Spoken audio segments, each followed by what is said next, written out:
And today's video is sponsored by the colour purple.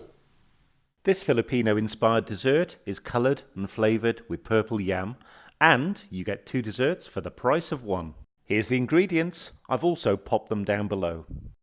So let's do this. Now here we've got 16 ounces or 450 grams of what I'd love to say I lovingly peeled, chopped, boiled or steamed and then mashed ube. Luckily, I've actually got a very good Filipino supermarket handy, and they actually come in 16-ounce frozen blocks which are already cooked and pureed. So I'm actually using this. I defrosted it thoroughly, and this is the stage it's at once I squeezed it out of the packet. But other than that, if you've just got the root, just peel them, chop them, cook them for 15-20 minutes till they're soft, and give them a mash. Make sure there's a fair amount of water out of it, and you're left at this stage. So we've got kind of 16 ounces or 450 grams here. So to start our cheesecake, we're actually going to do a completely different recipe to make a concentrate, and this is Halayang Ube. And so what we're going to do is actually make this first. It's pretty simple. It's actually a dessert in its own self, and we're actually going to make a concentrate now to flavour the cheesecake and to make it lovely and purple. So the first thing we're going to do is actually turn our heat on, and we're going to have it kind of medium high. Going to let that heat up, and then we'll move on to adding the liquids. Now we've got a bit of heat, we're going to add all of our liquids and our butter.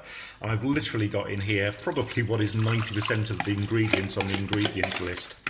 So we've got our evaporated milk, our condensed milk, we've got our coconut milk, we've got our sugar, we've got our butter. All of this now goes in. Because we're going to give this a stir. This looks like a lot of liquid for the amount of ube we've got, but we're really going to gently boil this, probably for 45 minutes or so, and we're going to make this into a very sticky concentrate, as it were. So we're going to just keep going and keep going and keep going, and we're going to boil this down. Here we go, look at this beautiful mauve colour, it's just coming up to the boil now. And this is also called Purple Jam, which to me sounds like an album from the 1970s. But what we're going to do now is let this bubble. I'm going to give it a stir every now and again. I'm going to leave it for 45 minutes whilst this thickens. And the other thing I've got here is a little bit of ube concentrate. And I'm literally only going to add a few drops, because this will help intensify the flavour. This is completely optional, by the way. This will help intensify both the flavour and the colour, actually. You can see the colour change already. It's beautiful. So I'm now going to let this bubble away for 45 minutes. I will give it an occasional stir to make sure it's okay. Be careful not to let it bubble over. And we're going to let this reduce. We want this down so it kind of coats the back of a spoon. So let's leave it do its thing. So here we go. Obviously I've given it a fair bit of stirring, but you can see this, it's almost turning into like a dough-like consistency.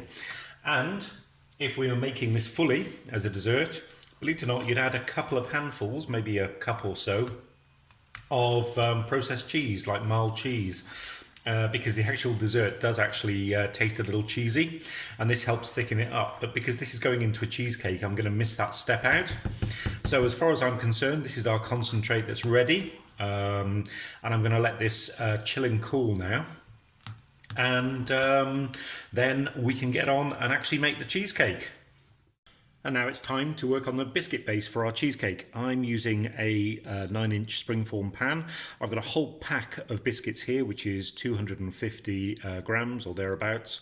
I'm using ginger biscuits. You can use graham crackers, whatever's your favourite base. And of course, what we're going to do is work out any pent-up aggression. So if someone has really annoyed you, as they have done today with me, this helps prevent you going to jail. So by all means, make these into really nice small little crumbs ready for the base. And so after the world's best free therapy, we've got some really nice crumbs here, and I'm going to add the sugar and the pinch of salt. The salt really does help bring the flavours out of the base. And of course, we've got our melted butter, which we're going to mix in.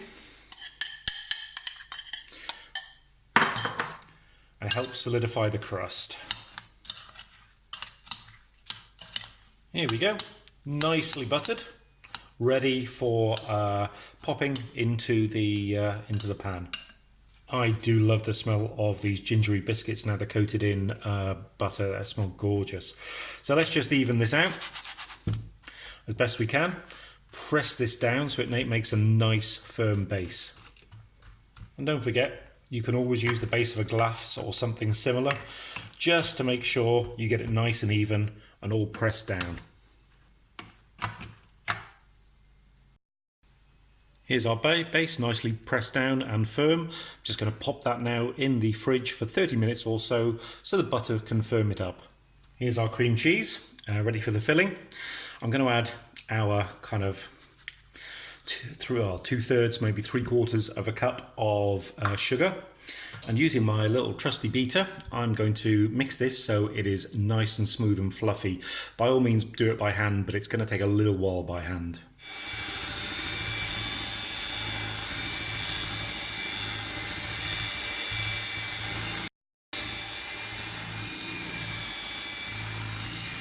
Now that's ready, just a splash, literally just a splash, maybe a bit more than that, of vanilla extract, and in goes our double cream.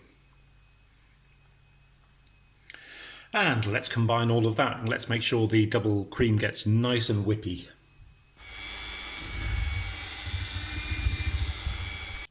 And last but by no means least, in goes our, well, almost Ube Jam, our Ube Concentrate here.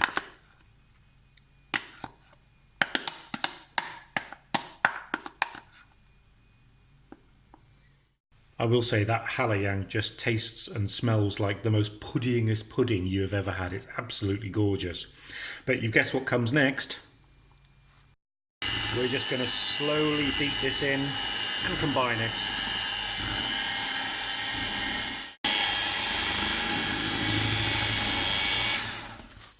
And here we have it. It's all combined. I've made sure it's scraped at the side and all mixed in. And if you wanted to add a little bit of colouring, if you wanted to make it really blue, that's fine. But this was what the normal colouring would be. So it's ready now to go into our chilled base. So you know what's coming next. We're going to put this into here, into our nicely chilled base.